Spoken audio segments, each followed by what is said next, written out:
আগে চেক করো, তারপরে বিশ্বাস করবা, ঠিক কিনা? তাহলে এখন থেকে একটা কিছু শুনলে বিশ্বাস করবেন।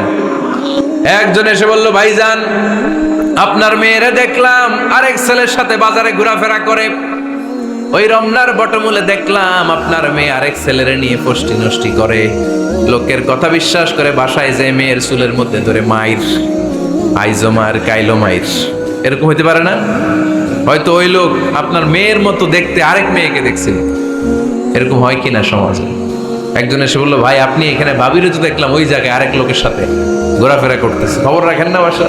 আপনি রেগে মেগে, ঘটনা কি? আমার খেয়ে আমার পরে আরেকজনের সাথে, যে এই বাড়িতে যে মাইর, কোনো কথা নেই। দেখবেন যে ছোট্ট মারামারি থেকে এই ঘটনা অনেক সময় বিচ্ছেদ বা ডিভোর্স পর্যন্ত গড়ায়, ঠিক কিনা? ওই যে শোনা কথায় কান দিছে, ফাতা পাইও, আপনি চেক করেন নাই। হয়তো আপনার স্ত্রীর মতো দেখতে বা আপনার স্ত্রী যে জামা পরে, যে পোশাক পরে, এরকম পোশাক পরে আরেক নারীকে দেখছে, আপনার বউ না এটা।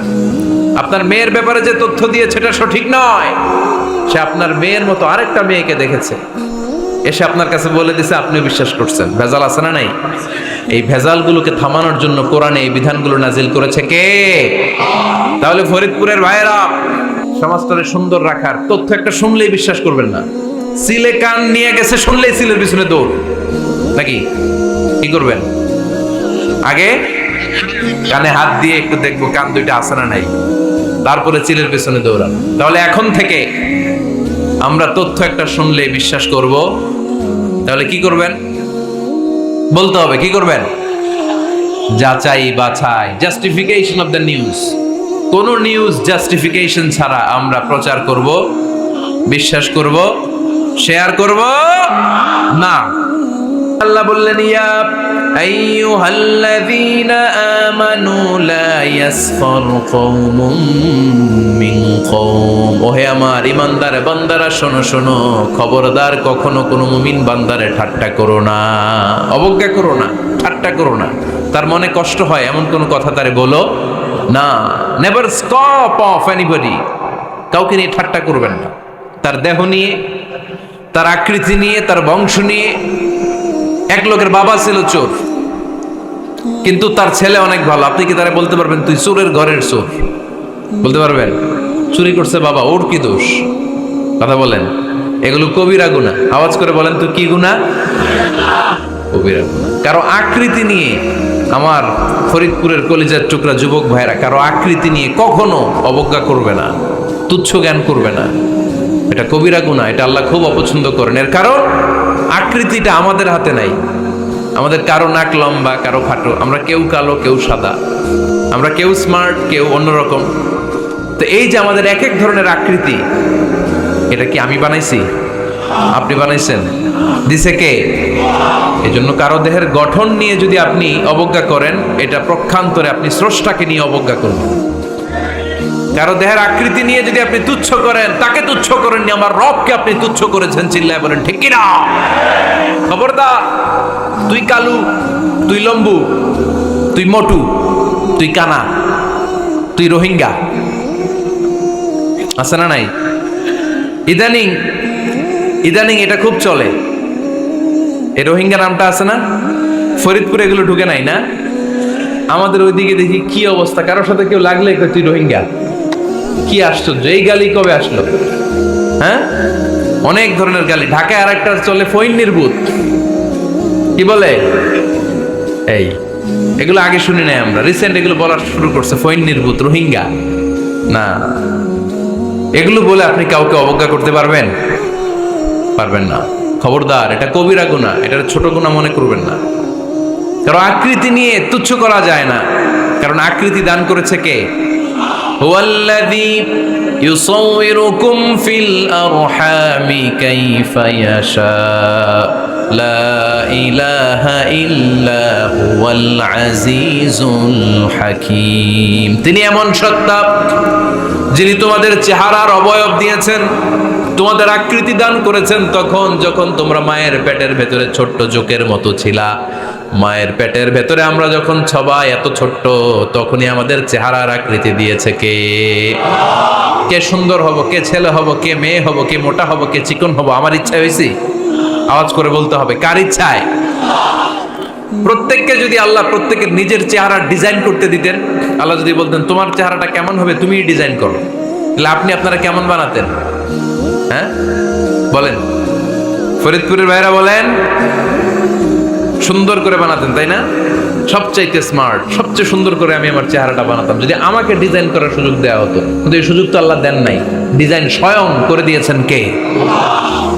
কোন নারীকে যদি আল্লাহ বলতে এই নারীরা তোমাদের চেহারা কার কেমন লাগবে তোমরা বানাও, প্রত্যেক নারী কি করতো? বিশ্ব সুন্দরী করে নিজেকে বানাতো।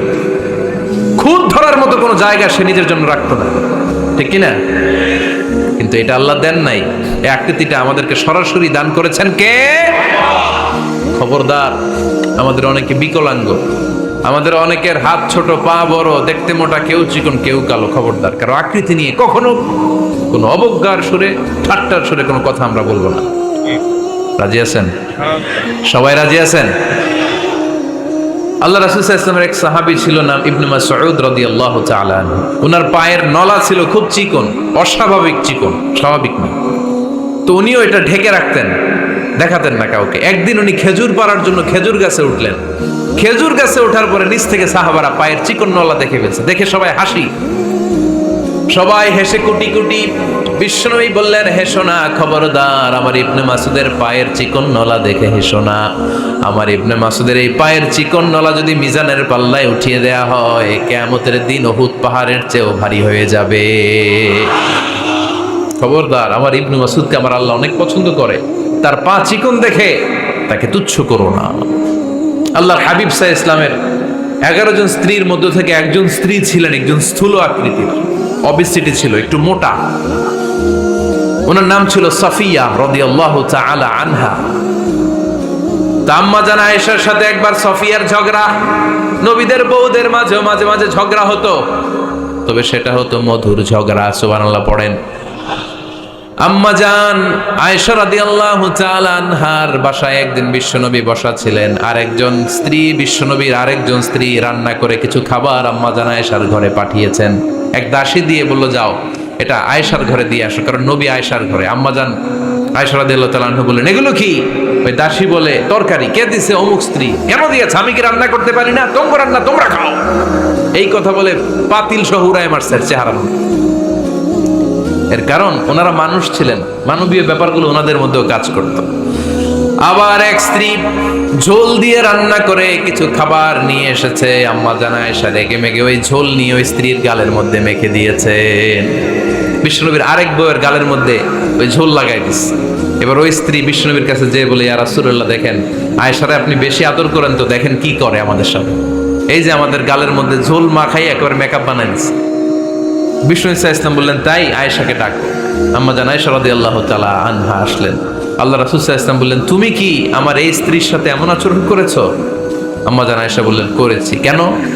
আম্মা জান আয়েশা বললেন, তখন মেজাজটা গরম ছিল, এখন বুঝতে পারতেছি আসলে এই কাজটা করা ঠিক হয় নাই। এবার বিশ্বনবী বিচার করবেন। বিশ্বনবী বললেন, আল কিসাস, যেমন করা হয়েছে বিচার হবে তেমন। তোমার গালে যেমনি ঝোল লাগাই দিয়েছে, তুমি একটু ঝোল নিয়ে আয়েশার গালে লাগাই দাও। সুবহানাল্লাহ পড়বেন না? ওই স্ত্রীও কিছু ঝোল নিয়ে আম্মা জান আয়েশার গালে লাগাই দিল। এখন দুইজনে হাসতেছে, বিশ্বনবীও হাসলেন, আরশের উপর থেকে খুশি হয়ে গেলেন। কে? তো স্ত্রীদের মধ্যে মাঝে মাঝে এটা ঘটতো। সাফিয়া রাদিয়াল্লাহু তাআলা আনহা ছিলেন একটু মোটা। আম্মা জান আয়েশা বললেন, ইয়া রাসূলুল্লাহ, দেখেন আপনার মুটি বউ, আপনার মুটকি বউ, এই মুটি বউ বলে একদিন একটা গালির মতো দিয়ে ফেলছে। আল্লাহ রাসূল সাল্লাল্লাহু আলাইহি ওয়াসাল্লাম রেগে গেলেন, বললেন, আয়েশা এটা কেমন কথা তুমি বললা মুটি? আমার সাফিয়ারে তুমি মুটি বলে গালে দিলা রে আয়েশা। ইয়া আয়েশা লাকাদ কুলতিলা কালিমা লাউ মুজিজাত বিমা ইল বাহরি লামাজাজাতহু। এমন একটা মন্তব্য তুমি সাফিয়ার ব্যাপারে করে ফেলেছো রে আয়েশা, এই কথাটা যদি সাগরের নীল পানির মধ্যে ছেড়ে দেয়া হয়, এই কথার পঙ্কিলতার কারণে, এই কথার কর্দমাক্ততার কারণে, এই কথার পঙ্কিলতার কারণে সাগরের সব পানিগুলো মুহূর্তের মধ্যে কালো হয়ে যাবে। এই কথাটা সাগরে ফেলে দিলে সাগরের নীল পানি পুরোটা কালো হয়ে যাবে। আয়েশা, খবরদার, কাউকে তুচ্ছ করে অবজ্ঞা করে কখনো কিছু বলা যাবে না। এই জিহ্বাটা এটা ভয়ঙ্কর একটা অঙ্গ। বেশিরভাগ পাপ এই জিহ্বা দিয়ে হয়। কি দিয়ে হয়? এজন্য সাহাবারা জিব্বা ধরে মাঝে মাঝে জিব্বার মধ্যে ব্যাত মারতেন আর বলতেন, জিব্বা তোর জন্য আমি আটকে যাব কিয়ামতের দিন। আমলিক আলাইকা লিসানাক, নিজের জিব্বার মালিক নিজে হন। আপনার জিব্বার মালিক যেন শয়তান না হয়ে যায়। জিব্বা আপনার, শয়তানের ভাষায় আপনি কথা বলেন কেন? খবরদার, প্রতিটা কমেন্ট, প্রতিটা কথা, প্রতিটা মন্তব্য, এগুলোর ব্যাপারে কিয়ামতের দিন পাই টু পাই করে আপনার কাছে আল্লাহর সুপ্রিম কোর্টের কাঠগড়ায় দাঁড় করিয়ে আপনারা জিজ্ঞেস করবে কে?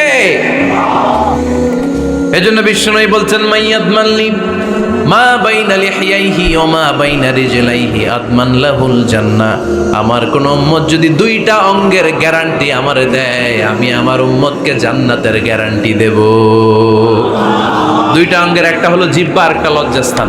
দুই চোয়ালের মাঝে যা থাকে লিজ্জা, জিহ্বা, আর দুই পায়ের মাঝখানে যা থাকে লজ্জাস্থান। এই দুইটা অঙ্গের গ্যারান্টি যদি বিশ্বনবীকে আপনি দেন যে নবী জিহ্বা আর লজ্জাস্থান এই দুইটা অঙ্গের কোনো পাপ আমি করব না, নবী বলে আমি দুনিয়ায় তোমার জান্নাতের গ্যারান্টি দিলাম।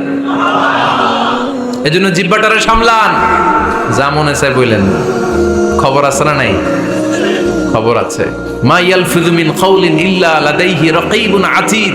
যা মুখ দিয়ে বের হয় লিখে রাখার জন্য দুইজন ফেরেশতা রেডি করে রেখেছে কে? চিল্লায় বলেন।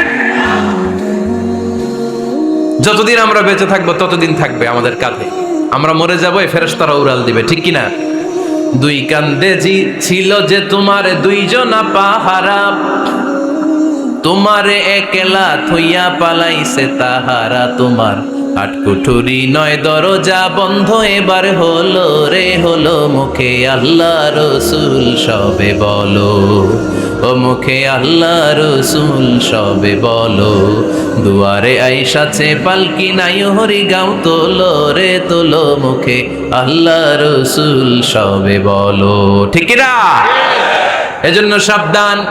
আমলিক আলাইকা লিসানাক, নিজের জিহ্বার মালিক নিজে হন। মন যা চায় মুমিন তখন ইচ্ছা মতো মন মতো কোনো মন্তব্য ছুটতে পারে না। বিশ্বাসী বলে যদি নিজেকে দাবি করে, নিজের জিহ্বার মালিক নিজে থাকার দরকার আছে না নাই?